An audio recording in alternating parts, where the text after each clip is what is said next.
Hey, fellow healers. I had a few requests to talk specifically about chronic inflammatory response syndrome, or CIRS, and that impact on the limbic system and how we can use limbic system healing and brain retraining to work on healing from chronic inflammatory response syndrome. So let's start by just defining it. CIRS is a really complex and really sometimes frustrating medical condition because it is characterized with a heightened inflammatory response throughout the body, typically, that persists over a long period of time. We commonly see this associated with exposures to environmental toxins like mold, which then leads to a cascade of like systematic whole body symptoms.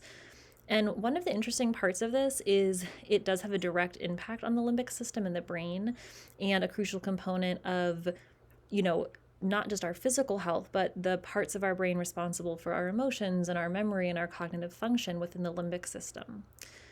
Usually, chronic inflammatory response syndrome arises from our body's inability to eliminate biotoxins that are produced by molds and bacteria, viruses, other pathogens, other environmental factors, heavy metals, like a whole list of different things in this world that we live in right now.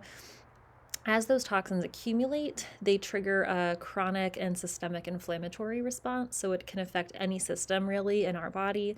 And the limbic system, which is our emotional brain, is particularly vulnerable to these inflammatory processes. This reminded me a little bit when I was researching it of PANS and PANDAS syndrome, which my daughter actually suffers from. A lot of kids develop an autoimmune neuroencephalitis, like a brain swelling, actually, in response to the infection agents of like strep or Lyme or things like that. And it does specifically flare up the parts of the brain responsible for emotions, OCD, and things like that. I specialize in that with my therapy practice. And I wasn't realizing how similar this chronic inflammatory response syndrome was to PANS or PANDAS in children. I'm wondering if maybe there's a connection that when you get older, it presents differently. But I'm not, that's just my own noticing from my clinical experience. That's not, based in any research that I came across. So we know that the limbic system is a collection of brain structures, including the hippocampus, the amygdala, the hypothalamus, others. They're all regulated and they're all interconnected to regulate our emotions and memory and autonomic functions. So this is how we process and respond to stimuli and our environment. So when compromised, like with this inflammatory response syndrome, our limbic system becomes impaired and it can lead to cognitive and emotional disturbances. So people with CIRS might have memory impairment because the hippocampus is susceptible to inflammation, and chronic inflammation mediators with chronic inflammatory response syndrome can impair our hippocampus. So we might have memory deficits and brain fog and difficulty in remembering or forming new connections. So forgetfulness and difficulty concentrating. There might be emotional dysregulation because the amygdala, which is also part of our limbic system, is responsible for processing emotions, especially fear and pleasure responses. So inflammation within the limbic system can disrupt our amygdala's functioning, and we might have emotional dysregulation, heightened anxiety, mood swings. We might get diagnosed with bipolar, anxiety, depression, or symptoms that look like PTSD or OCD. Neuroendocrine function, so the hypothalamus, which regulates our endocrine system, is linked within the limbic system. And this can compromise our functioning there, which disrupts the release of hormones that govern everything from our stress response to our sleep-wake cycles and body regulation, temperature regulation, hormones, and just overall homeostasis. So things like fatigue and insomnia, mood swings, and hormone imbalances.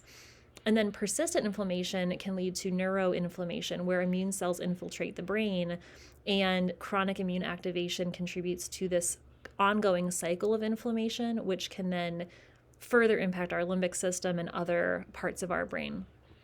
So this is something that can be really challenging for healthcare providers, and there's still research going on to figure out what we can do to treat this. So we want to look at the idea that this can also affect other body systems, respiratory issues, shortness of breath, musculoskeletal symptoms, joint pain, muscle pain, gastrointestinal issues, sensitivity to our environment, noise, sounds, odors. sleep issues. We also want to look at this idea that there is holistic health options for chronic inflammatory response syndrome. I did a video last week where I talked about brain retraining not being a one-size-fits-all cure-all approach. We need to use it as a multidisciplinary approach in conjunction with other holistic treatments. I think brain retraining can be really useful for CIRS because we are working to control our limbic system's overreactivity or heightened reactivity that gets locked into place in chronic fight or flight mode activation. And systemic body inflammation and toxic environment definitely meet those criteria that would get us locked into fight or flight mode. If we can work on brain retraining to soothe the limbic system, even if there's still inflammation present, it is going to make a difference in allowing other treatments to take hold. But I was talking with a friend of mine that does more holistic medical and herbalism treatment, and she said for CIRS, she constantly recommends the following 7 or 8 ideas. So environmental control, which is being very on top of and remediating any toxic sources in our living or working spaces and our air quality. Nutritional support, so working with a nutritionist or a functional doctor to figure out what your body has reactivity to, and then adopting maybe an anti-inflammatory or like a low histamine diet, and supplements that maybe support detox. But again, working with a functional medicine doctor on this, because based on genetic variations and your symptoms, some people might respond better to certain detox protocols than others. Other detox protocols like maybe a sauna or increased hydration or liver support. Different prescribers can prescribe binders that actually bind to toxins and help you eliminate them, like biotoxin binders, activated charcoal. There's a bunch of different ones that people can recommend. Stress reduction.